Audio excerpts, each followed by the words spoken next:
Brian Schiff. Thank you. I'm going to take Thanks. Any questions? Show of hands, who's here? I know, it's a morning, Saturday morning at Oshkosh. Thank you guys for coming. Without bragging about myself, I'm going to just jump right into this and talk about, I got one. I went. Well, I didn't know that. Now I have two. No, I don't need two. I might need two.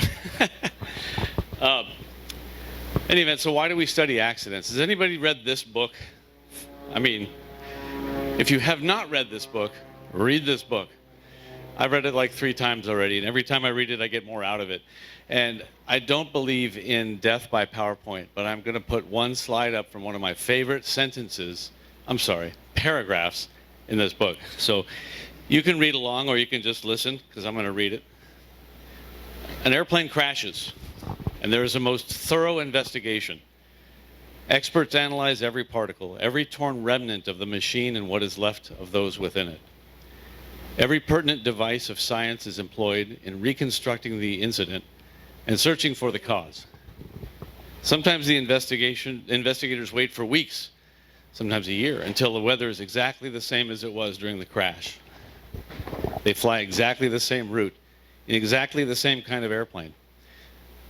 And they go to elaborate trouble trying to duplicate the thinking of that pilot, who can no longer communicate his thinking. Often at a considerable risk to themselves, the investigators attempt what have been reported as the final tragic maneuvers of the crashed airplane. And sometimes they discover a truth which they can explain in the hard, clear terms of mechanical science. They must never, regardless of their discoveries, write off a crash as simply a case of bad luck. They must never, for fear of political or official ridicule, admit, other than to themselves, which they all do, that some totally unrecognizable genie has once again unbuttoned his pants and urinated on the pillar of science. While that last line is funny and strong, it basically is saying that sometimes we make a really thorough look at accidents and can only conclude that stuff happens. And Bob Hoover said it best when he said, sometimes that happens, and if you're not ready for it and you're not prepared for it, you're dead.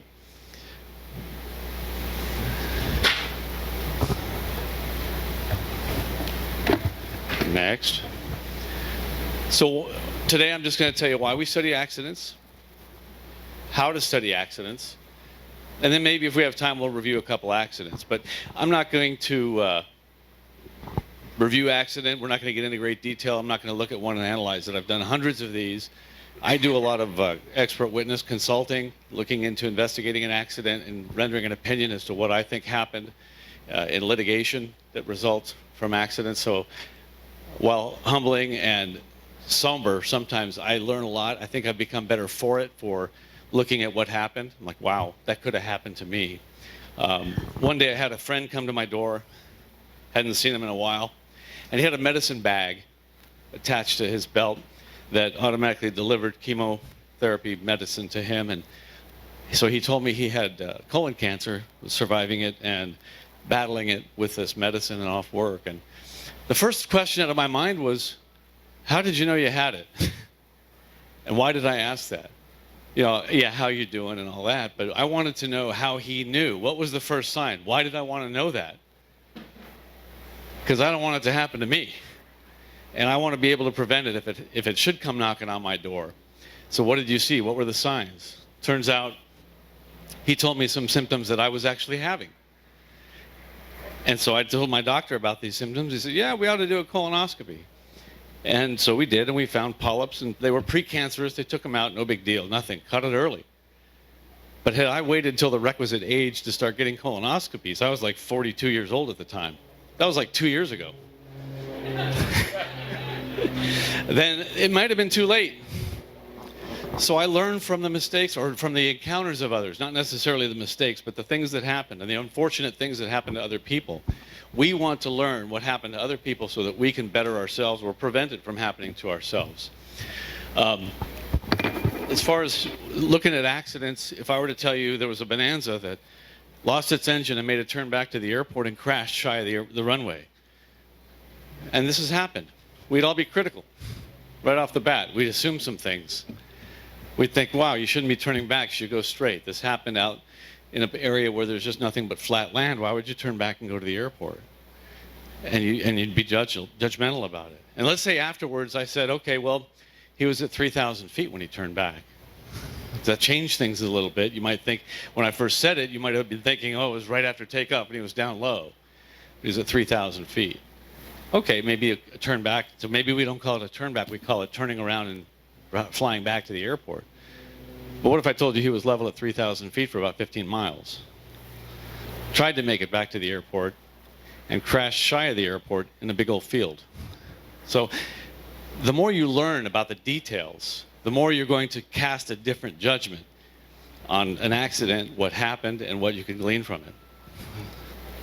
Why is this not working? There we go.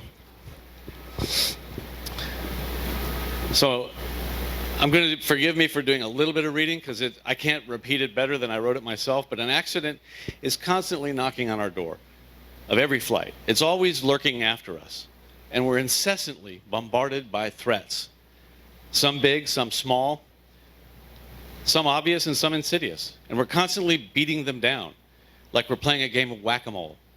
Most of the time, even during our day-to-day existence, we do this without even realizing it. For example, if you're walking along a road or a sidewalk and you see a lip like this, you subliminally notice this hazard. It's a hazard, right? This lip in the sidewalk. You'll notice I stopped walking and took a picture, and the dog is looking at me like, hey, come on, let's go. We don't split the pack.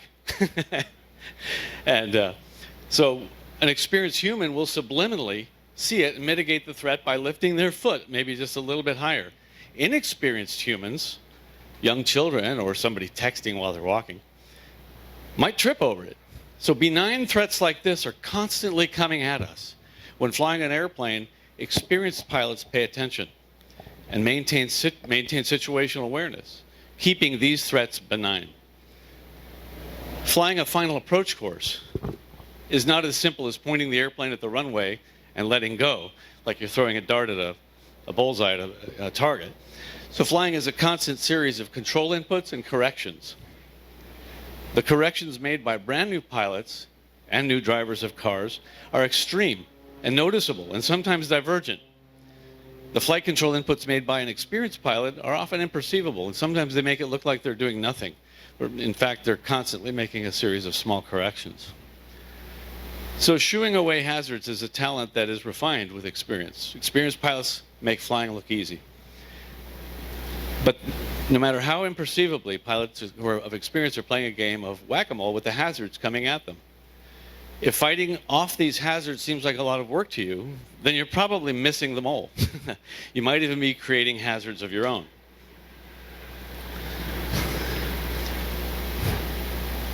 Come on, you can do it.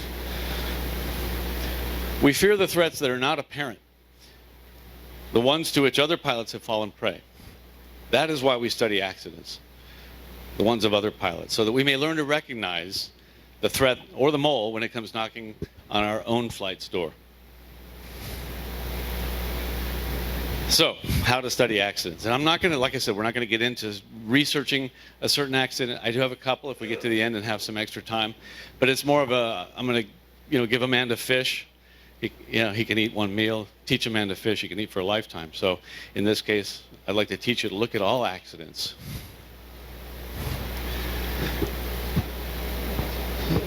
So, the best thing to do, first of all, you get, and I'm going to credit my good friend Mark with this expression, an accident happens and we hear all kinds of things from the internet rapid response teams, right? The YouTube rapid response teams. That's what he calls them, and that's kind of the case. You get these, all kinds of stories. Some of them are good. Some of them give you the facts. I think we should use caution for anybody pointing fingers before you get the whole story. Because quite often, we'll get a story, we'll get blame, and then we'll learn more later and we go, that wasn't the case. But you've already defamed the poor deceased or whatever and misanalyzed the problem. So the first place to go is the NTSB docket. Has anybody looked at an NTSB docket before? Has anybody not heard of an NTSB docket? Everybody's heard of it? So that's where all the files are put. It's a document or labeling system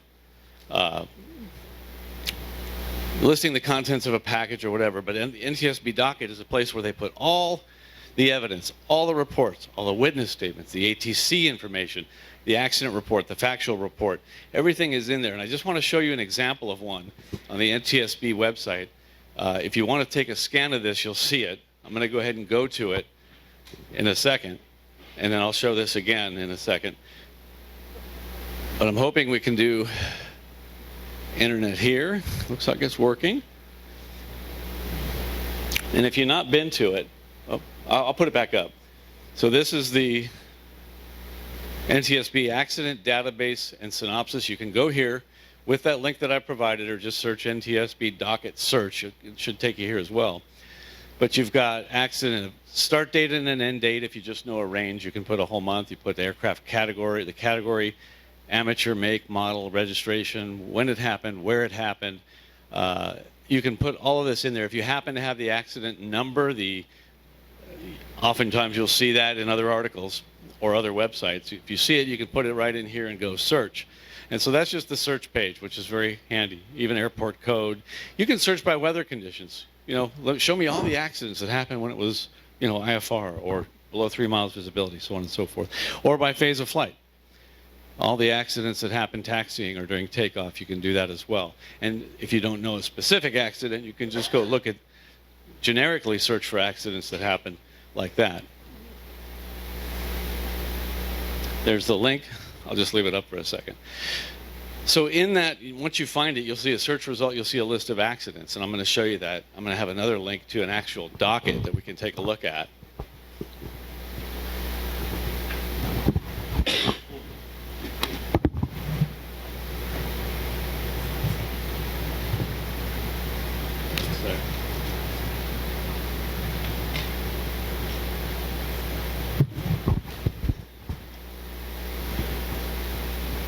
So how to study accidents? We'll look at a specific accident. If you wanted to, again, you can look up,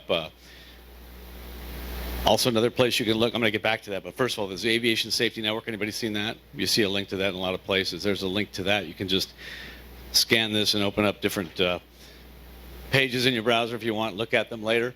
The Aviation Safety Network, just to show you what that looks like,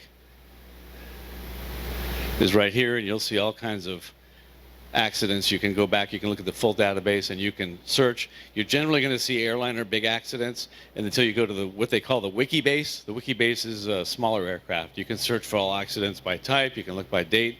It's a great database. And for example, if I just choose the top one here, Airbus 321 Delta at Denver. Well, I hate to see a 321 because I fly that airplane. But you can click on it, give you all kinds of information about the accident or incidents. Luckily, no fatalities here. Where it happened, a narrative. This comes from the docket, but there's classifications and just all kinds of information in there. Then you might see some comments in there. Use caution to the comments, because you just never know the source. Consider the source when you read comments or on forums that people are talking about an accident. If someone gives some credibility, like, hey, I flew that airplane for 100 hours or so, and gives you some kind of credibility, just make sure that whenever somebody says something that you're going to rely on, that you're getting credibility for that beforehand.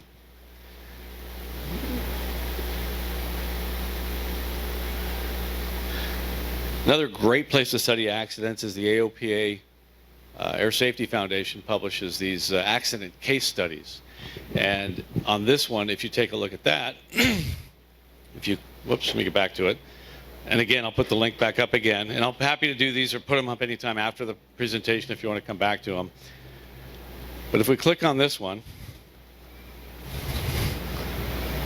you're just going to get all kinds of accident case studies here. And as an example, if you just click it, you're going to get a video, and it's great to watch. It's going to show you all kinds of lessons. And he is meticulous in updating it after each flight. However, both of these methods require manual inputs from the pilot. Neither can assess the actual fuel quantity in the airplane. NTSB investigators believe the pilot's actual fuel level was below his expected level for 8 days. So this is just to show you the format of it, how well it's done, how well it's presented. They go into great detail. If it's, and generally they don't do it too early, what I consider is too early. Yeah. I believe the accident safety network is available, or the aviation safety network is available to everybody. Yeah, and you can also look on YouTube for them and just search for AOPA Safety Foundation accident case studies. It's worthy of sharing to everybody. Forgive me if I'm wrong about that, but I believe it's available to everybody. Yeah. And we'll take a look at a section of one in just a little bit, but I just want you to see that's another great resource other than the YouTube rapid response teams. So the other thing you want to really watch out for when studying accidents is eyewitness reports. Consider the source. If they're a pilot, you might give them a little bit more credibility. Anybody in here not a pilot? Okay, don't listen. Non-pilots will sometimes say things that just don't fit in the narrative. They might think that an airplane was spinning, or they might say things that they're using terminology incorrectly. I've seen a lot of witness reports that use terms that aren't quite right. And then you find out and actually see a video later and go, it wasn't spinning, it was actually doing this. You know, it was rocking back and forth or whatever. They'll say, oh, it's stalled, and you don't know if they're talking about the engine or the wing. So, and so on and so forth. I worked an accident case that actually had quite a bit of controversy. I shouldn't say controversy, difference between what was being reported, what's in the docket. I encourage you highly to read the docket yourself and form your own opinions, because even in the court of law when we're testifying about accidents, we are not allowed to use the NTSB's probable cause. It's only an opinion. When they come up with a probable cause, and it may not be valid, you may have a different opinion than they do. And I encourage you to do so, to have your own opinion. Look at all the facts. And this was an accident where this King Air actually, does anybody remember this? It lost an engine right after takeoff in Wichita and hit the flight safety building. What? It hit the flight safety building. Ironic. 3 people in the simulator building died. 2 of them were in the simulator. What are the odds of getting killed in a mid-air collision while you're flying a simulator? That's a bad day. It did happen. Very sad. I don't mean to poke fun at it and have fun with it, but it's horrible. But all of the reports, the things that you hear, I think there's a YouTube video. I just want to show you. Here's one of them, for example, with the ad. Hey, what's been going on? Kind of a bad week for aviation. King Air 200 was taken off out of Wichita, Kansas, lost a left engine and went into the Flight Safety International facility. It said lost a left engine. Emerged Galactic lost spaceship 2 in a crash. It killed one of the pilots. The other one survived. The thing out in Wichita with the King Air 200, I used to fly a King Air 200, so I know a little bit about that. That airplane maxes out at 12,500 pounds and it'll carry 540 gallons of Jet A. And flew it for years. It's a great airplane. Apparently this one lost the left engine and was only in the air for about 30 seconds. And so in the first minute, a couple times, he said, lost the left engine, lost the left engine. And that was what was in the NTSB probable cause findings as well. On the, where's my mouse? The Internet Rapid Response teams were on it pretty quickly. The first post on Beach Talk was at 8:34 a.m., minutes after the accident. Next post at 9:03, quoted from a news article that came out. The post said, declared an emergency after losing the left engine. First post with any substance was at 9:45. One could hope they already had it under control if they were calling the tower. They did. They called the tower while the aircraft was rolling, is declaring an emergency. Talking, not flying. So, right, aviate, navigate, communicate falls pretty low on the priorities. As it turns out, this pilot was a controller, and talking on the radio was his job, and he jumped all over it. So we know if he was talking on the radio, he had one hand on the yoke, and there's a push to talk right there. It happened right when the gear was coming up. 9:52, it's impossible to know, but maybe the NTS, although I think the threatening didn't work, so it didn't feather, the engine didn't feather, the prop didn't feather. And finally, with auto feather, rudder boost, should be a non-event. They were activated, functioning properly, appropriate flap setting, blah, blah, blah. Hopefully investigation will reach a satisfactory and determine the facts. That's true, they do. 1220 and all these, we just don't know what else the pilot was dealing with. And that's a good point. We don't know. We weren't there. So whenever you're looking at an accident, try to keep yourself from being critical of the pilot. of what was happening. You just don't know what was happening there. I mean, you never know if there's a medical condition or if there are passengers on board, if they were having an issue. I mean, you just don't know. Be very open-minded when you're studying an accident. Going back to the King Air case, the NTSB final report, you can go look at that. Oh, those links are right. That's Catherine's report. Has anybody seen Catherine's report? Another great place to read about it. Generally just factual information until you get down to the forum and you read that. So just be very skeptical of what you read in there. It's people talking about it. Often great discussion, but just be very, very careful about what you read in there. One of the things that, so here I'm testifying about this accident, and we had so many engineers. This aircraft had just been worked on, going around the room talking about what part they worked on, how it could have failed to cause what happened, that they think it didn't fail. Love that shirt, more right rudder, man. It's just, I need that. Now that's my password for everything. Oh shit. So everybody's going around the table, big long table of lawyers and experts, talking about what they think caused this engine failure. And they finally got around to me, the pilot expert, and asked me, what do you think happened? And I said, well, I've studied this entire accident. And I've looked at the facts. I've looked at the report, the document. I learned that the engine theoretically failed shortly after takeoff. When the gear was coming up, I learned that the auto feather didn't work, which should work, where it feathers the engine automatically, feathers the propeller automatically, and it didn't feather. I read further on, and it said somewhere in there that the engine, because of strike marks on the propeller, was determined to be at idle power at the time of the collision. And all these things just don't add up to me. It adds up to one thing, because I've flown a King Air, and I've had this happen, that when, yeah, he knows, that the throttle migrated after when the pilot let go of the throttle to go get the gear handle. There are 2 friction locks, one for each power. I'm going to say throttle. Please know I'm using that interchangeably with power lever. So when the pilot reached for the gear handle, his hands were off the throttles or gear power levers, and one of them didn't have a tight friction lock and slides back. There's actually a great video that and so anyway, when they asked me about this in the interview, everybody's thinking engine failure. The lawyers are now thinking cha-ching, cha-ching, cha-ching, cha-ching. We're all off the hook. We're trying to defend ourselves for this broken airplane. My opinion was there's nothing wrong with the airplane. Nothing failed. Everything was working properly. It's just that when the pilot took his hands off the throttle to put the gear up, one of them migrated backwards. That disables the auto feather, because the throttle needs to be up to arm the auto feather. All the safety precautions get kicked off when the throttle is back. It was a handful of airplane. The pilot was inexperienced. He was a career co-pilot. So the rejected takeoff, the throttle handling on takeoff was a very new thing, or he was of limited experience in that. And so I said it just migrated backwards, and that led to this whole thing. All he had to do was reach over and push it back up, and this thing doesn't happen. But he probably grabbed the wheel with 2 hands, and I've had it happen to me. And when that's happening, it's like I was like, go for the gear, go for the throttle. What am I going to do? Oh, throttle, shove it up, get it back up there. And it's a very disconcerting thing. Then how do you get the thing tightened again? So I also asked to see the maintenance card on the work that was done. The maintenance card actually says loosen friction lock.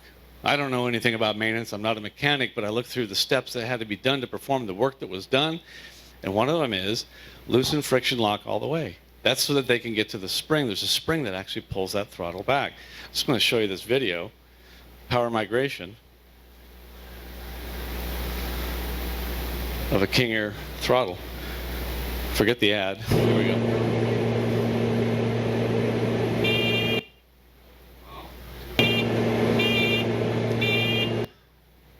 Let's replay it.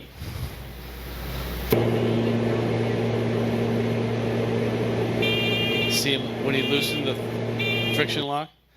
One more time. He's loosening the friction lock down here. There's one for each power lever. There's a spring in there to pull it back. I don't know the mechanical reason for that. I know that it exists. I know it's there. And I just looked at all the facts here, and I'm like, that's what happened to him. I've had it happen to me. It makes the most sense. There's another Occam's razor. Anybody hear that? Yeah, the simplest explanation is usually the correct one. This is very simple. It's obvious. It makes sense. And they were going around the room with all these elaborate engineer type explanations of what could have gone wrong and denying the failure of their part. And we're so relieved to hear when I said there's nothing wrong with this airplane. But did anybody hear about that in the King Air failure? Or are you still hearing today that as a King Air lost its engine? It didn't lose its engine. So be wary of the things that you read and the things that you see, even in the docket. Form your own opinions and educate yourself. So I implore anybody who's flying a King Air now, make sure you check the friction locks and do one at a time. Gosh, so that pilot and other pilots I've seen in a King Air will check both power levers at once and it feels tight. But the left one wasn't. It was totally loose. I also measured the threads on those little friction locks in the accident wreckage. I was able to go back and look at it, and you could see the different position of the threads. It was all the way out. And you can tell because this aircraft burned up, sadly. And you can see by the burn marks where the throttle was set. Yeah. Yeah, I did, yeah. So there's a lot to look at on that. And so just be, like I said, yeah, be careful what you hear. Let's see, get back through these. So reviewing a couple accidents, as my expert witness work progressed, I got baptized by fire. The first accident that I got to look at, analyze, and testify in court during the litigation was the Colgan 3407. Anybody here not hear of this accident? Very landmark case that many, so Colgan 3407 was in 2009. It just was a commuter aircraft that stalled on final. Stalled and spun and killed everybody on board. Sadly, it killed one person on the ground as well because it hit a house. Horrible, horrible accident. Both sides of the litigation agreed that the pilot screwed up in this case. There's no question the pilot messed up when stalled and spun the aircraft. So the litigation became how do you have a pilot, how does this airline have a pilot that's capable of such a heinous mistake? So the lawsuit was that the negligence was hiring someone who had failed every check ride, someone who could not proceed anyway. This time he descends 100 feet below minimums, but the end result is the same. Silver, I got to go around again at 75 Sierra. Number 75 Sierra, radar contact 1 mile south Georgetown Airport, 3 approach crossing. Let's try that again, please. Number 75 Sierra, Roger, climb maintain 10,000. Now, however, there's a new concern. Fuel. It's 6:26 p.m., 4 hours and 55 minutes into the flight. An I'm arrow. running pretty low. How about 2? Would that be okay? Number 75 Sierra, climb maintain 2,000. Remain 1,700, turn left quarter, Boise. Number 75 Sierra, live, if you're going to need an alternate airport to land. Well, do you have anything that's easier than this? Number 75 Sierra, you can try 32 November, sir. Well, and is the weather better there? Number 75 Sierra, that's all weather, which is currently 10 mile visibility, still 500 feet overcast, a little bit better than Georgetown. All right, 3 November, thank you. As the aircraft nears Dover Air Force Base en route to 3 November, the pilot asks a logical question. Ma'am, I don't suppose there's any chance I can land at Dover. Number 75 Sierra, negative sir, it's an emergency, there's no way we can have you land here. Okay, 75 Sierra. But it is an emergency. 10 minutes later, and 8 miles north of the base, there's a frantic call from the pilot of 75 Sierra. Ma'am, I'm declaring an emergency here. I'm out of fuel. I am out of fuel and going down. So the AIM tells us, and I'll bring a little bit of lesson into it because I can't help myself, that we are supposed to declare an emergency when things become serious and before they become dire. He's looking at an airport, asks if he can land there. She says, no, not unless it's an emergency. He's in a Piper Arrow, and he's been up in the air for 5.5 hours, shot 3 approaches to a miss. And you can clearly hear in his voice he's stressed. As we sit here in this tent, it's easy to say, that's an emergency. I need to declare it, and I need to look at that runway and put my airplane on it right now. That's what should have happened. I don't know that we could all say that we would have actually done that. I'd like to think that we would, but as we sit here now, can we promise ourselves that if we're starting to get nervous, such to the point that we're talking like that on the radio, and you see a piece of pavement, take it, declare the emergency. I bet right now if he had the opportunity to, he turned around and crashed about 2 miles shy of Dover, Delaware, and died. So if he'd have landed on it at the time, I think that would have been, he would take that choice right now if he had that option. So declaring an emergency before it becomes dire. You need something, I need it now. You say, no, you can't land on that? Yes, I'm going to land on that. Be assertive. So. On that low fuel exhaustion, there's an NTSB report, an NTSB docket that can be looked at as well. Here's another example. I think I had a link to it before, but that's a Catherine's report for this accident, which actually has links within it to the accident docket, a link to the final report. You can look at that and study it. It's a great way. These three are my favorite. They're my go-to. I try to stay away from YouTube. I try to stay away from people who cast judgment early, before we can actually get there. There's the G4 rejected takeoff that happened in Bedford, Massachusetts. Remember that?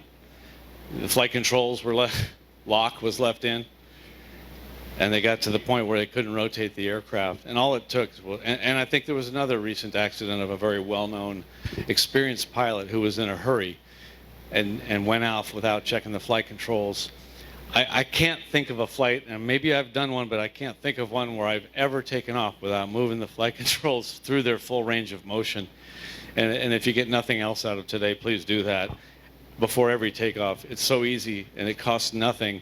And unless you can tell me a reason not to, you know, I can't think of why anybody wouldn't do that. An example of an air safety network for that accident is right here if you care to look at it. But in that docket for the NTSB, you can also see a video, not analyzing the accident, but looking at the video and how they actually train you or tell you what's in the video before you watch it. I'm just going to give you an example of that. The animation does not depict the night lighting conditions that existed at the time of the accident. Certain system parameters or settings are shown, but these displays are not intended to mimic the actual displays in the cockpit. Selected comments from the CVR transcript attributed to the pilot in command, PIC, and second in command, SIC, appear as text at the time indicated in the transcript on the left side of the display area. Based on a review of previous takeoff attempts, the flight crew likely targeted an engine pressure ratio setting, or EPR, of 1.7, which is shown with a green horizontal bar. In addition, there are indications for activation of the auto throttle, flight power shutoff valve handle, or FPSOV, brakes, and thrust reversers.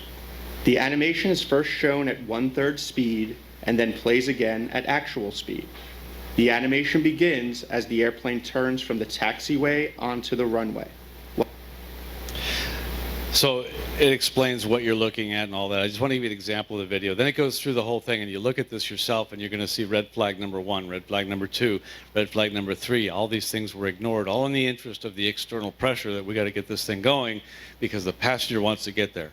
And he wants to get there now, and I want to show him that I'm hurrying for him, which should never rush. There was a serious fuel exhaustion accident that happened out of Addison, on its way down to Houston, got south of the DFW Metroplex, around somewhere around here, lost an engine, tried to return, sorry, I didn't lose an engine, realized that they were critically low on fuel. The low fuel light came on and turned around and tried to go back to Addison. It's instinct to go back from the place we came. Passed over all these airports that were nearby and crashed, killed everybody on board just shy of Addison. If you look at the accident closely, you'll get into the NTSB docket and you'll see that there were some receipts in there for fuel, and you can see how much fuel was put on, how much wasn't put on. You can see the fuel order that was given and then never filled. He ordered a top off the night before, got out to the airplane. It wasn't topped off, but he assumed it was. I mean, again, always look in your fuel tanks. Again, on this one, there's a great report on Catherine's report. Another one at Piper Malibu over Ontario, California, is a great one I like to study because it basically lost a turbocharger about 16,000 feet overhead Ontario out in Southern California. Continued on, decided to come back to Ontario when it had just passed Ontario, but anyway, coming back to Ontario for the precautionary landing after the partial power loss as a result of losing the turbocharger, the aircraft overflew Ontario, entered a downwind, a long downwind, extended the downwind, got too far out, the engine actually failed, didn't make it back to the airport. So from 16,000 feet over an airport, didn't make it in.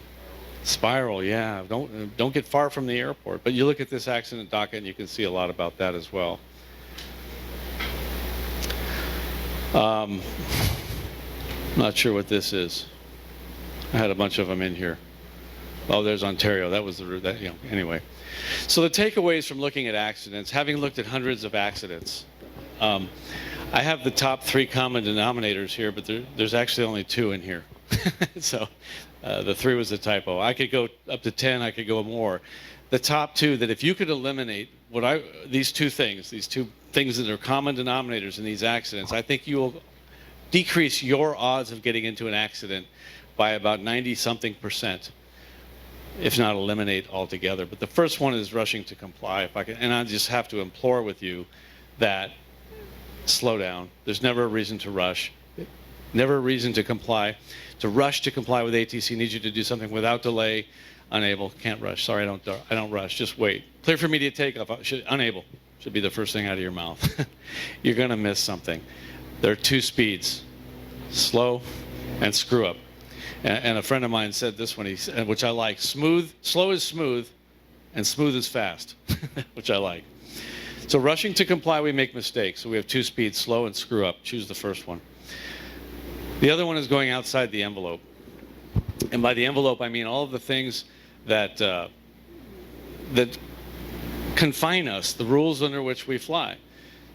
So there's the 2 speeds. But inside the envelope, I have a slide I show and a lot of other things: the FARs, the AIM, aircraft flight manual, advisory circulars, insurance limitations. If you rent aircraft, there might be a rental agreement, like don't land on anything other than a hard surface runway. Almost every accident that I've looked at and analyzed, they got outside here somewhere. They knew the rules, but decided to go beyond the border. And you don't have to use those limits. You can use your own limits and bring them in a little bit tighter so that there's a margin, and we call that a safety margin. So again, you study these accidents. Watch for those 2 things if you study accidents: that people were rushing, pilots were rushing in a hurry, or I think they call it pink, procedural intentional non-compliance, that going outside the envelope. Those are the 2 things, that the big takeaways from all these accidents that I watch, that I've studied, and I've studied a lot of them. And it's a very big common denominator. I'm happy to talk about it, take any questions, or go back to any other slides that you might want to see. Any questions? Yeah? Can you go back to that slide? It was like integrity. Oh, yeah, the envelope? Sure. It's a somber topic, but I think it's one that we should all do, studying accidents to learn from the mistakes of others so that they didn't die in vain. You know, we have an accident at the airline, procedures are changed, that accident lives on, and the safety gets better, but in general aviation, when an accident happens, we don't learn from it unless we study it as individuals.